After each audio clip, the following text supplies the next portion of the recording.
এক্ষুনি শুনবেন স্থানীয় বাংলা সংবাদ। আসসালামু আলাইকুম।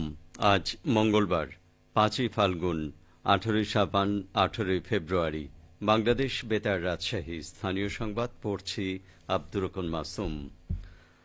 আজ শহীদ ডক্টর জোহা দিবস। ৬৯-এর গণ অভ্যুত্থান চলাকালে এই দিনে পাক সেনাদের গুলিতে শহীদ হন রাজশাহী বিশ্ববিদ্যালয়ের রসায়ন বিভাগের রিডার ডক্টর মোহাম্মদ শামসুজ্জোহা। তিনি এদেশের স্বাধীনতা সংগ্রামে প্রথম শহীদ বুদ্ধিজীবী। রাজশাহী বিশ্ববিদ্যালয়ে এই দিনটি মহান শিক্ষক দিবস হিসেবে পালিত হয়। দিবসটি যথাযোগ্য মর্যাদায় পালনে রাজশাহী বিশ্ববিদ্যালয় কর্তৃপক্ষ নানা কর্মসূচির আয়োজন করেছে। কর্মসূচির মধ্যে আজ সূর্যোদয়ের সঙ্গে সঙ্গে বিশ্ববিদ্যালয় প্রশাসন ভবন, আবাসিক হল সহ সকল ভবনে কালো পতাকা উত্তোলন করা হয়। সকাল ৯টায় বিশ্ববিদ্যালয় প্রশাসনের পক্ষ থেকে শহীদ জোহার কবর ও জোহা স্মৃতি ফলকে পুষ্পমাল্য অর্পণ করা হবে। এরপর সকাল ১০টায় রসায়ন বিভাগের আয়োজনে বিশ্ববিদ্যালয়ের শহীদ তাজউদ্দিন আহমদ সিনেট ভবনে শহীদ ডক্টর জোহা স্মারক বক্তৃতা শীর্ষক আলোচনা সভা অনুষ্ঠিত হবে। এছাড়া বেলা ১১টায় টিএসসিসিতে রচনা প্রতিযোগিতা অনুষ্ঠিত হবে। দুপুরে কোরআন ও বিশেষ মোনাজাত এবং বাদাস্তর জোহার স্মরণে দোয়া মাহফিল অনুষ্ঠিত হবে। সন্ধ্যা ৬:৩০টায় শহীদ বুদ্ধিজীবী স্মৃতিফলক চত্বরে প্রামাণ্যচিত্র প্রদর্শিত হবে। রাজশাহীতে একই সঙ্গে দুটি কলেজে চাকরি করায় এক অধ্যক্ষের বিরুদ্ধে মামলা করেছে দুর্নীতি দমন কমিশন। গতকাল দুদকের সমন্বিত জেলা কার্যালয়ে মামলাটি দায়ের করেন উপসহকারী পরিচালক মাহবুবুর রহমান। আসামি মেহেদী হাসান রাজশাহী নগরীর মতিহার টেকনিক্যাল স্কুল অ্যান্ড কলেজের অধ্যক্ষ। তিনি গত ২০১৫ সালের ২৬শে ফেব্রুয়ারি এ পদে যোগ দেন। এর আগে ২০০৪ সালের ১২ই জুন তিনি বাগমারা উপজেলার আদর্শ মহিলা টেকনিক্যাল ভোকেশনাল স্কুল অ্যান্ড কলেজের সহকারী শিক্ষক হিসেবে যোগ দেন। ওই পদ থেকে পদত্যাগ না করেই তিনি মতিহার টেকনিক্যাল স্কুল অ্যান্ড কলেজের অধ্যক্ষ হিসেবে যোগ দেন। একই সঙ্গে দুই প্রতিষ্ঠান থেকে বেতনও নেন তিনি। মেহেদী হাসানের বাড়ি বাগমারা উপজেলার ভবানীগঞ্জ মাস্টারপাড়া মহল্লায়। তার বাবার নাম রোস্তম আলী। দুদক জানায়, সরকারের নীতিমালা ভঙ্গ করে তিনি একই সঙ্গে দুটি প্রতিষ্ঠানে কর্মরত ছিলেন। এতে তিনি প্রতারণা করে ১৯,৩১,৪৭১ টাকা অতিরিক্ত বেতন তুলে আত্মসাৎ করেছেন।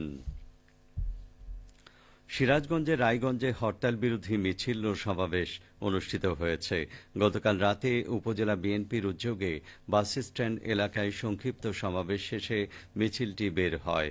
শহরের প্রধান প্রধান সড়ক প্রদক্ষিণ করে একই স্থানে এসে মিছিলটি শেষ হয়। এর আগে সংক্ষিপ্ত সমাবেশে বক্তব্য রাখেন উপজেলা বিএনপির সাবেক সভাপতি আলহাজ শামসুল ইসলাম, পৌরসভা বিএনপির সাবেক সভাপতি হাতেম আলী ও জেলা বিএনপির সহ প্রচার সম্পাদক রেজাউল করিম।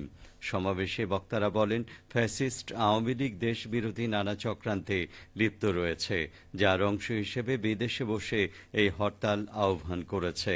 জনগণ এই হরতাল প্রত্যাখ্যান করেছে। নাটোরের নলডাঙ্গা উপজেলায় ভোক্তা স্বার্থ সংরক্ষণে ৩টি ভোগ্যপণ্যের ব্যবসায়ী প্রতিষ্ঠানে অভিযান পরিচালনা করে ৪,০০০ টাকা অর্থদণ্ড প্রদান করেছে জাতীয় ভোক্তা অধিকার সংরক্ষণ অধিদপ্তর। গতকাল উপজেলার হাপানিয়া এলাকায় পরিচালিত অভিযানে নেতৃত্ব দেন অধিদপ্তরের সহকারী পরিচালক নাজমুল ইসলাম। তিনি জানান, পণ্য যথাযথভাবে মোড়কজাত না করা এবং পণ্যের মূল্য তালিকা প্রদর্শন না করার অপরাধে বন্ধন স্টোর, মিঠু স্টোর এবং কৃষ্ণ স্টোরকে এই অর্থদণ্ড প্রদান করা হয়। বিএনপি চেয়ারপারসনের উপদেষ্টা বীর মুক্তিযোদ্ধা মোহাম্মদ আব্দুস সালাম বলেছেন, অন্তর্বর্তীকালীন সরকারকে ব্যর্থ হতে দেবে না জনগণ। এই সরকারকে দ্রুত নির্বাচন দিয়ে দেশে গণতন্ত্র প্রতিষ্ঠার পথ সুগম করতে হবে। আওয়ামী লীগ সরকার নির্বাচিত সরকার ছিল না, আওয়ামী লীগ ছিল ভারতের নির্বাচিত সরকার। গতকাল বিকেলে বগুড়া শহরের আলতাফুন্নেসা খেলার মাঠে নিত্য প্রয়োজনীয় পণ্যের মূল্য বৃদ্ধি সহনীয় পর্যায়ে রাখার দাবিতে বগুড়া জেলা বিএনপি আয়োজিত জনসভায় প্রধান অতিথির বক্তব্যে তিনি এইসব কথা বলেন। সভায় অবনতিশীল আইন শৃঙ্খলা পরিস্থিতি উন্নতি, দ্রুত গণতান্ত্রিক যাত্রাপথে উত্তরণের জন্য নির্বাচনী রোডম্যাপ ঘোষণা এবং রাষ্ট্রে পতিত ফ্যাসিবাদের নানা চক্রান্তের অপচেষ্টা মোকাবেলা সহ বিভিন্ন দাবি তুলে ধরা হয়। বগুড়া জেলা বিএনপির সভাপতি, বগুড়া পৌরসভার সাবেক মেয়র রেজাউল করিম বাদশার সভাপতিত্বে অনুষ্ঠিত জনসভায় বিশেষ অতিথির বক্তব্য রাখেন বিএনপি চেয়ারপারসনের উপদেষ্টা সাবেক মেয়র অ্যাডভোকেট এ.কে.এম. মাহবুব রহমান প্রমুখ। বগুড়ায় তাঁতি দলের ৪৫তম প্রতিষ্ঠাবার্ষিকী পালন করা হয়েছে।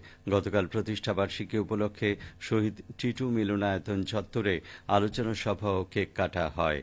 জেলা তাঁতি দলের সভাপতি সারোয়ারের সভাপতিত্বে অনুষ্ঠিত আলোচনা সভায় প্রধান অতিথি ছিলেন বগুড়া জেলা বিএনপির সভাপতি রেজাউল করিম বাদশা।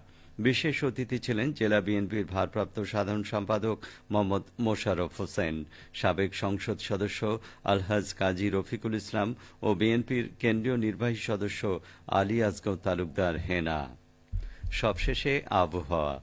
আজ সকাল ৬টায় রাজশাহীতে তাপমাত্রা ছিল ১৭ ডিগ্রি সেলসিয়াস। সেই সময় বাতাসে আর্দ্রতার পরিমাণ ছিল ৯৬%।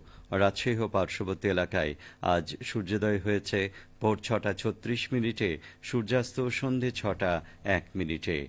সংবাদ শেষ হল। আমাদের পরবর্তী স্থানীয় সংবাদ দুপুর ১২টা ১০ মিনিটে।